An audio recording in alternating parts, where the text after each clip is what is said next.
Hey guys, what's up? It's Ari, and for today's video I am going to be recapping my first semester as a sophomore at SAIC. If you've been on my channel since last year, then you know that I did one about my first semester as a freshman and my second semester as a freshman. I just like to do these recaps, especially while everything is so fresh in my mind, to kind of give you guys a sense of what's going on at SAIC a little bit through my perspective. Anyway, let's get started. I just wanted to start off with a disclaimer just because I think it's really important to understand that this is all my perspective. I'm sure if you ask one of my roommates about their semester, it's going to be a lot different than mine, and I'm sure if you ask like any student at SAIC, their experience is going to be a lot different. Some people's are going to be way more positive than mine. Some people are going to be way more negative than mine. I think everybody's experience is completely valid, and I just felt like it was important to say that just because of like the time that we live in and everything. So I just wanted to start off by saying that. I feel like I don't know of a time where I'm going to be able to talk about my experience at SAIC or really do a full recap without addressing COVID-19 and the pandemic. Basically, I did not have to quarantine this year because I stayed in Chicago. I'm actually not sure if they made students quarantine or not, just because everyone was kind of required to have the vaccine if they were going to be on campus. And so our COVID numbers this year were super low. For those who opted out of getting the vaccine, they had online classes that they could attend to in order to still get the requirements. I think that that was really good, and it's the same for this semester. Like, if you are going to be on campus for whatever reason, you have to get the vaccine, which I think is partly why our numbers went down drastically. Like, we barely had any cases to begin with, but we I think had like a total of 3, or I don't even know if that many people who had COVID and had to quarantine and everything. Like, it was so low, which was really nice. We were still required to wear masks on campus, so like if you were in a classroom you still had to wear your mask. The only time you could really have your mask off was if you were eating or drinking, of course. That's really when you could have like your mask off, but other than that, like, masks had to be worn at all times on campus. Like, obviously if you were outside you did not have to.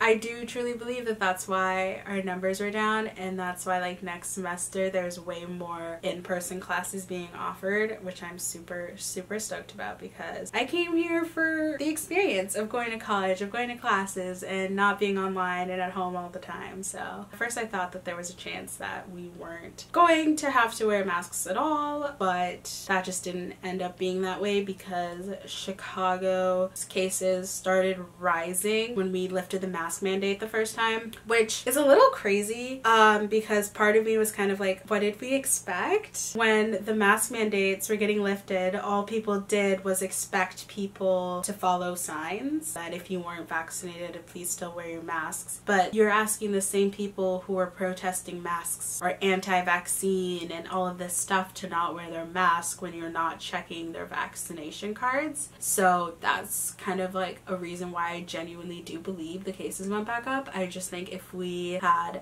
actually taken the time to look, have someone like at the front door, their job is to check vaccination cards, then I don't think we would be in the situation that we are now with high COVID case rising. But what can you do? I'm a 20-year-old girl, not in politics, so not that I ever want to get in politics, let's be real, but you know, that's all I can really do. I can just kind of pray for the best. I really do like how SAIC has been handling the pandemic from the beginning. I think they've done a really good job at still trying to give everybody the same education experience that they normally have. So something that happened this semester as well is I withdrew from a class. I've never dropped a class while I was in a class. I've always dropped it before the class started, but I didn't want to. I was really headstrong on taking 6 classes because the semester before, so my freshman year, second semester, I took 6 classes and everything was all fine and dandy and everything was going really well. However, I was taking 5 classes and an internship, which got to just be a lot. I organized my schedule so that I would be done by Wednesday and have Wednesday was my last day of classes that week, and so then I had Thursday, Friday, Saturday, and Sunday off. no school, and I can kind of do whatever I want, work on projects, you know, etc, have a life. And basically that all went well, except for on my Mondays classes. I had 3 classes, each 3 hours, and so I had 9 hours, which is, you know, kind of average for SAIC. Like, you can have, like, 2 of my classes were 8 hours, like 3-hour classes didn't sound that bad. However, SAIC's fashion department, even the intro class, because that's all I took, I just took the intro class, is a lot. When fashion isn't your passion, don't get me wrong, I love clothes, I love fashion, but when sewing isn't really your passion, then it just makes it not fun, and so you're putting in a lot of work for something you're not excited about. And so it just got to be a lot on my mental health. Like, I would be crying to my fiance when he got home. Like, I would be, because he worked 12 hours, and so at like 6 is when he'd come home, and I'd be starting my last class, because my last class didn't until 9, and then I had in-person classes on Tuesdays, and then he would have to drive me back to the city. It was just to be a lot, and it wasn't something that I was wanting to pursue in the future, really. You know, like, I don't want to be a fashion designer. I love fashion and I love clothes and everything, but I don't want to make clothes. I want to wear clothes, and that's just what I started realizing. And because it just wasn't something that I wanted to do in the future, it just made sense for me to drop it. But I had already missed the ad drop period, which was kind of confusing, this ad drop period, because like we hadn't had all of our classes meet by the time that they were due, basically, or like they were due after only like 1 meeting. And I feel like you can't really decide if you want to drop a class by just like 1 meeting of the class. At least I never felt that way. So I continued with the class, and then as I was realizing just like how much more effort I was putting into this class that I didn't really like, and my other classes that I did like and was hoping to pursue in the future were starting to deteriorate, I decided to drop it. When I withdrew from the class, it was interesting, because like I could have gotten it off my record that I withdrew it, but I had to talk about like my own mental issues based on that, and I just like wasn't ready to talk about them in that way. And I talked to my supervisor about it, and she was like, okay, you're gonna have to talk to this other person about it, and then they're gonna have to like, then you have to appeal. And I was like, okay, I'm not gonna have people decide whether or not my mental health issues is a good enough reason to drop a class. And my parents were very understanding, actually, so I really appreciated that. So with having their support behind it, it just made it so much easier for me to just withdrew from a class. So the overall withdrawing experience is a little intimidating, because you do have to sign a sheet. So now in my grades, it's gonna have a little W that says I withdrew from it. I just wanted to like talk about that with you guys. Okay, so now we've reached the time where I usually rank all of my classes and explain to you why I ranked them that way. And yeah, so in 5th place, which honestly probably doesn't come as a surprise, is that I did not like my English class. So my English class was titled Goodbye Home. I'm not really surprised that I wasn't super into it. I just kind of picked one that was on Monday so that I could be done by Wednesday. I did read an interesting book in that class which I really enjoyed, which is Mira Jacobs' Good Talk. So basically this class talked a lot about kind of what the idea of home means, being forced to leave home, and everything like that. And with that said, it was actually like an interesting class. It's just I do not like writing papers. Writing papers is something that causes me an extreme amount of anxiety. I just do not like it. So I think that's just the reason why I just don't like English classes to begin with. It's just simply because I don't like writing, and you have to write. I did really like my classmates in that class, and the entire class was over Zoom. It was tough because it was a 9 a.m. class from 9 to 12, and we have to have our cameras on, which you're probably like, Ari, you're literally making a YouTube video. Why is it such a struggle to have your camera on? And I was like, you know, you have a point. But it is tough just because you get so drained from Zooming for 3 hours. Like, it's a lot. You're sitting in front of a computer, you have to focus, you have to talk about your reading, and then you're not really in class with people. It just gets draining, especially as someone who is an extrovert. introvert, so it's like to see people but not really be able to like be around people and gain that energy, it doesn't help at all. So I'm just not a big fan of that aspect when it comes to Zoom, if I'm honest. Just because like every assignment you're by yourself. You break into breakout rooms a little bit, which is nice. I think breakout rooms are helpful to kind of try and get like the community aspect, but you don't really get the community aspect because you're not seeing each other. You're not like, oh sweet, it's our lunch period, do you want to go grab lunch after class? Or, oh sweet, I'm working on this project, do you think you could help me with it for another class? And then you like kind of build community that way. That's happened a lot, but it's really difficult to do that with Zoom classes, and you just feel a lot more awkward. I don't know, maybe it's just a me thing, but then especially when you can't private message people on Zoom, it's really hard to make that like one-on-one friendship connection, because I think it would have been a really great English class if it were in person. The thing is like English classes do not have to be in person, but the fact that we would Zoom for the entirety of the 3 hours was really difficult for me. I would just much rather Zoom for an hour, maybe even an hour and a half, and then have asynchronous time of that. I think that would have been more beneficial, but I just think Zoom classes are just difficult. I really think that they're difficult. They're not for me, and I am super excited for the fact that next semester I have 0 Zoom classes. So in 4th place when it comes to talking about my classes, like which one I liked, I'd say like the second least. I'm sorry, it's so hard for me to say this just because I loved my teacher. My teacher did a really good job on the class, but it just didn't start clicking until it was almost too late.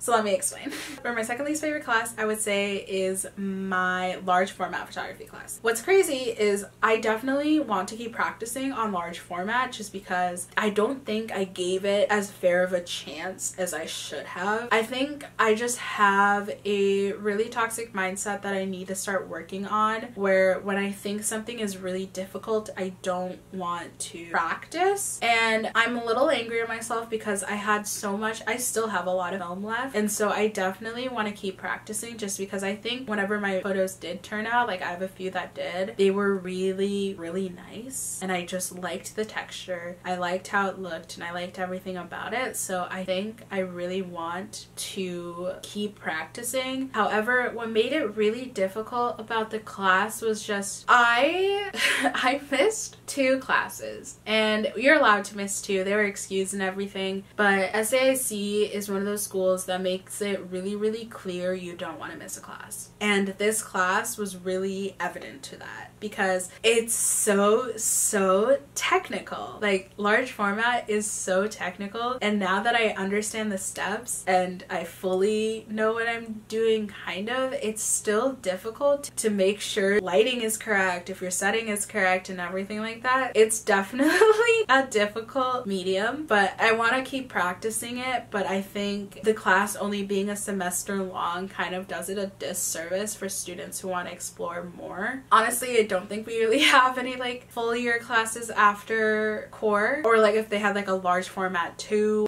I think would be really beneficial for those who want to explore it more. I like a lot of movement in my photos recently. Like I've kind of noticed that that is something I love, and it's nearly impossible to get that on large format. And the fact that taking a photo takes like 5 minutes, sometimes even longer, it definitely makes it really hard to get models because you have to explain to them like, oh hey, I know this pose of going like this is really difficult, but you have to hold it now because I'm going to focus, and then I'm going to get the reading of the light now, so that now make sure you don't move, and now I have to remove this and take the picture, and it just takes a really long time, and so it's really hard to take pictures that way. However, I do want to keep practicing it. I think it is a nice tool to have in my tool belt just because I know a lot of people do tend to like film, so I definitely want to keep practicing it and try to like explore that more. If you guys want, I can start like a series of where I explore film photography. I don't know if that sounds at all interesting, but I would love to do that. So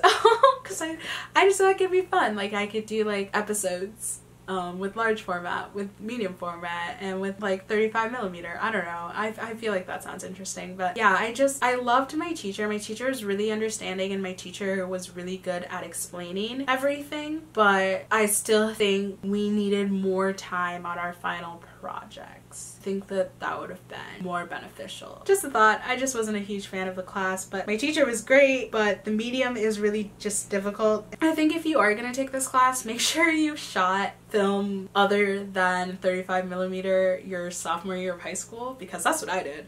I shot 35mm in high school, and I wasn't honestly that good at it. And honestly, I was a lot better at large format. I really was. But I think I just need to practice film more before I can get to large format. I think that is where we landed.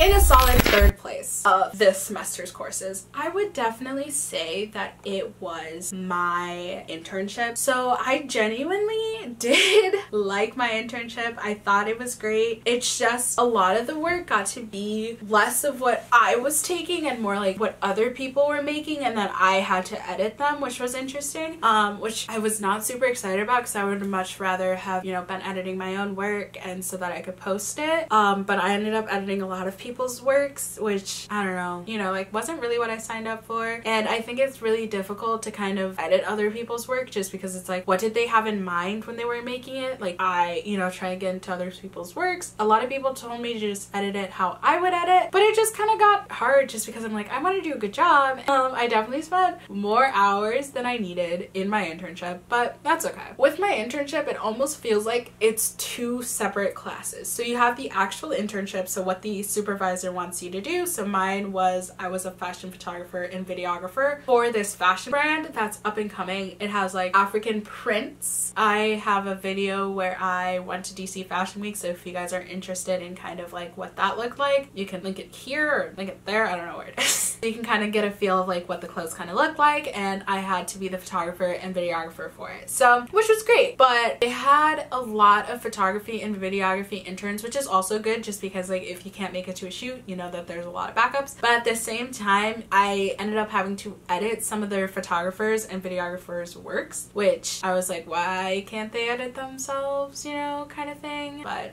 I mean, I still got the hours because I was doing stuff for my internship, so I guess that's good. But it was just like a lot of work. Some highlights from the internship was I got to go to DC. It's so crazy because each time that I've been to DC has been for school-related work. The first time I went was my high school had winterim there, so we just got to go to DC. We went on a trip to DC my junior year, and we went during the government shutdown, so we couldn't really see a lot of things. It was fun because, you know, I didn't have to go to school for a little bit and got to go to DC. You know, it'd be nice to not have to be there for school stuff. And then the second time I was there was for Model UN, which was also really fun, but again, it was school related, so which my aunt lives there, so I had a place to stay and everything like that. I just really want to go to DC when I don't have school. I just want to be able to like spend time with my aunt. I'm gonna try to hopefully convince my fiance to go soon, which I don't think will take a lot of convincing, so fingers crossed that maybe I'll be able to actually make a travel video and show you guys like our trip to DC, because that is something that I really want to start doing, because I want to start traveling and making videos about that just because it's something that I love. Anyway, going back to the internship,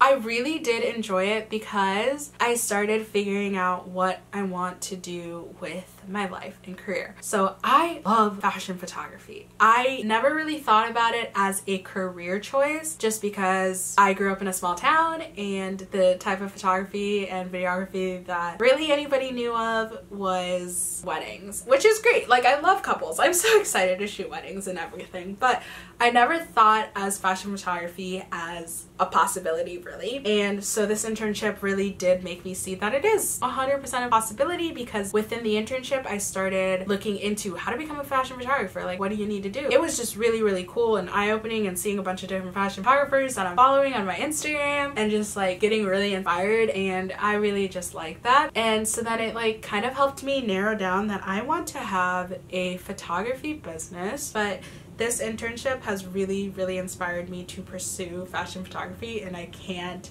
thank them enough. Even if I didn't have the most fun editing other people's work, I think it was still necessary for me to learn what I wanted to do. My second favorite class this semester was my art history class. So my art history class was really great. So basically the way that it was set up was we would Zoom for an hour. So we had a 3-hour class, but we Zoomed for an hour, which usually that Zoom would talk about the homework we had previous. And then we had the rest of the time to ourselves. So we had to, basically every week we had a lecture. So she recorded a lecture, usually about 30 to 45 minutes each. I usually just took notes on the lecture. Then I would watch the movie. From the movie, we had a little discussion board. You had a discussion topic, and then you had to write about the discussion topic within the movie. It was, hopefully that makes sense, but it was just really cool because like you got to learn about filmmaking in a different way, because like you can learn about like the evolution of sound in movies within lectures with just lectures, and I'm sure